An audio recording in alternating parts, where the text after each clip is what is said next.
I just wanted to understand, I think I also have a question for Parth within this. Often companies, they will be reporting data at one point in time, whereas actual verification will happen at a later stage. So from that perspective, what is the margin of kind of error that's allowed, number one, within the broader CBAM legal architecture? Number two, within the contractual clauses that you're seeing itself. And Parth, for you specifically, I'd want to understand from an Indian company's perspective, how best to hedge the kind of risk that is associated with this, with the change in the numbers that might happen between your reporting and your verification. So I'd let both of you answer that question.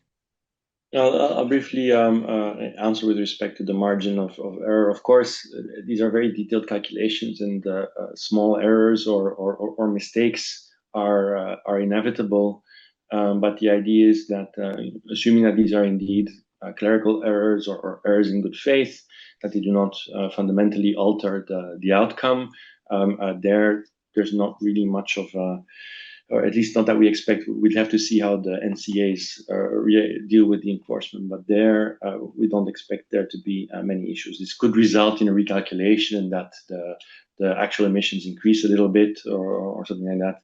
That's not a big issue.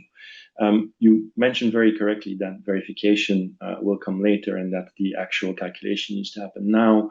There I'll let Parth touch upon that in more detail, but what has been expected, at least from the Commission's and from the EU's perspective, is that because we've had this transitional phase for a couple of years, that by now exporters and suppliers should have had sufficient time to put in place adequate measures whereby they can calculate their emissions. On the other hand, you can counter that with saying that the detailed calculation methodology was only published by the Commission in the implementing regulation very late in December 2025, and there were quite some changes there as well.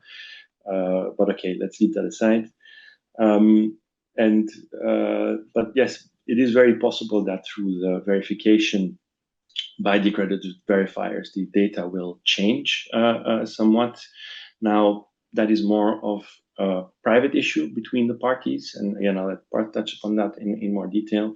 The idea is that once it's been verified, and it's that declaration that will be used and submitted in the CBAM registry, that hopefully at that stage there should not be any real issues. Also there, what suppliers can also look at is contractual obligations that they pass on to the verifiers, for instance, if they do not adequately verify their data. But I'll pass the floor to Parth to answer the other part of the question. I mean, this is a very important question to my mind. Look, a company, after having put all in efforts in order to, comply with CBAM, and then if you are not, cautious enough to have relevant contractual setup or framework, then all that efforts which have been put in could be, could go in futile, because then you're looking at a situation where the contractual dispute itself take away the whole benefit or competitive benefit of complying with CBAM. So to my mind, I think the fundamental point is that both parties, the supplier from India and the importer, they must recognize that, as Byron also said, there will be some amount of change always, right? We are talking about very complex calculations. Verification, post-verification, when the data is actually, scrutinized, there will be some room for changes. And I think the contracts both parties should recognize that there would be some amount of adjustments. There should be some scope of true-up made in the contract to begin with. Now, what is the range in which you can go, right? And that's where parties need to agree. You can't really have that numbers are so significantly different that it entirely changes the economics for, let's say, importer from the EU side. Nobody is going to take that kind of liability. So I think at the end of the day, it's very important for parties, as they are reporting their data and it's going to be scrutinized and verified subsequently, that the contract itself provides for certain readjustments, and those readjustments should be upfront, be agreed in the ranges that it will have.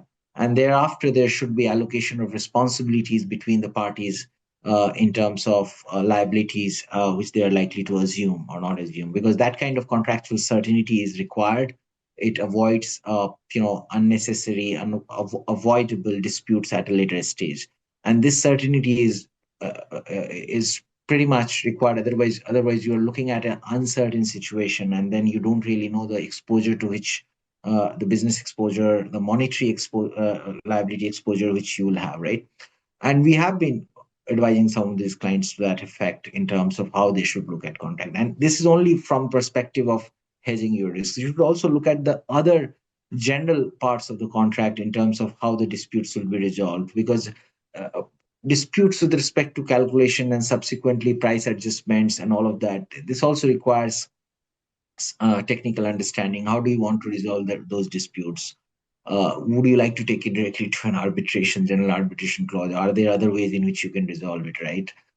Parties should also think, I feel about my senses on how the contract should be right now looked at. I'll pause here, but happy for Byron to add if you. No, I fully agree with that. And I think we also need to be a bit realistic in that despite the transitional phase that we have, it's still going to be a bit of a learning experience and a learning curve for all parties involved. This includes not just the exporters, the importers, also the NCAs and the Commission. And I do think that as time progresses and that we will see certain types of issues arise, that maybe also the contractual clauses that we're seeing might evolve and change. Also, probably in the beginning, there might be some more problems when the suppliers start with their calculations of the actual emissions and then the verifications thereof. But hopefully, after 1 or 2 years, once this starts becoming a bit more less of a new and daunting task, but a bit more part of normal operating procedures. Hopefully there we'll be seeing less issues.